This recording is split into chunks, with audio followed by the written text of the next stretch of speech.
Hello, everyone, and welcome to week 3 of your literature. So, we are still on the Maze Runner, but we are going to do a pause. So, we are not going to be reading any chapters this week.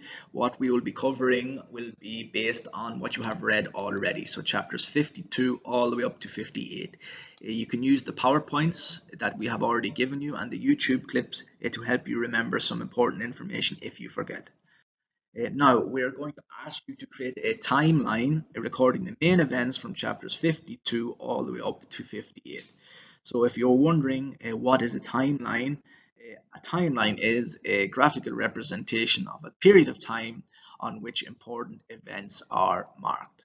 Very simply, a timeline has a start date and an end date. So I'm going to show you a very simple example here. So if you were to create a timeline of your own life, you would start the day you were born and you would end the timeline on today's date. So if you look at the little examples I have shown you here, so we look at the one at the top, my life timeline. It starts on the day that person was born and it ends on the day that girl is going to grade 6. If you look at the timeline below that, it starts on the day that person was born until basically they're going to school. You will notice on these timelines, because they're very basic, they do not have any dates. So when you are creating your timeline, you won't have dates either, but you will have chapter numbers. Timelines generally are used in history class. So if we look at this timeline, it's about World War II. It's very detailed in comparison to the previous one. So it starts when World War II began in 1931 and works all the way up until 1945. You will notice above each date that there is important information listed. So that is very important. You will also notice that it goes in chronological order. So chronological order means, for example, in 1931, Japan invaded Manchuria. Then the next piece of it, the next thing you will write is the next event that happened, then the next event, and then the next event. So that is what chronological order is. You don't start in 1945, then go back to 1943, 1931, 1933. So you keep going in chronological order. So 1931, 32, 33, 34. Now, chronologically or chronology is the ordering of events according to a time period. So this is very important when you are writing or you are creating your timeline. So you will start on chapter 52. You will record the most important event in that chapter, then go on to chapter 53 and 54 and 55 and 56 and so on. So you are going in the right order. So another simple way to remember it is sequencing. So it's first, then after. Now, you also need to determine which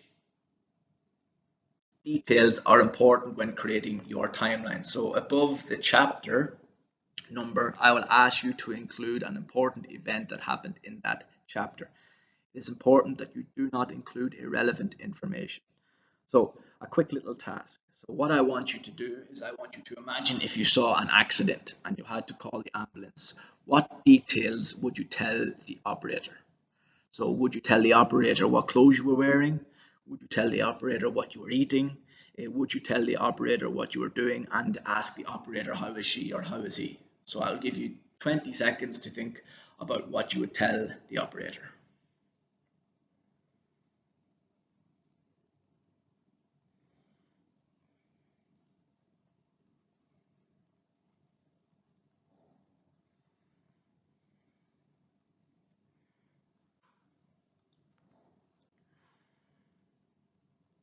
So after answering those questions in your head, hopefully none of you would tell the operators those things. Hopefully you would tell the operator the most important information. So where the accident happened, how the patient is, what is the condition of the patient. I hope you would tell the operator the most important information so the ambulance can get there as quick as possible. Now, I have given you a little graph here, so I want you to use this graph while you are creating your timeline. So it gives you some help in determining which information is important and which information is interesting. So I want you to flick back and forth while you're creating the timeline to decide, is this an important event in the chapter, or is this an interesting event in the chapter? Now here is the task. This is the actual worksheet that you will be given. So you have to create a timeline based on chapters 52 to 58 of the Maze Runner. This is the worksheet. So the boxes, these are text boxes, so you'll be able to edit it if you open the document on Google Classroom, and you can write in the most important event of that chapter. If that is not working, you can do this in your copybook and take a picture of it, or you can create a PowerPoint and upload it on Google Classroom. It is your choice. Now, if you have any questions, please write to your teacher on Google Classroom and they will answer it for you. Have a good day.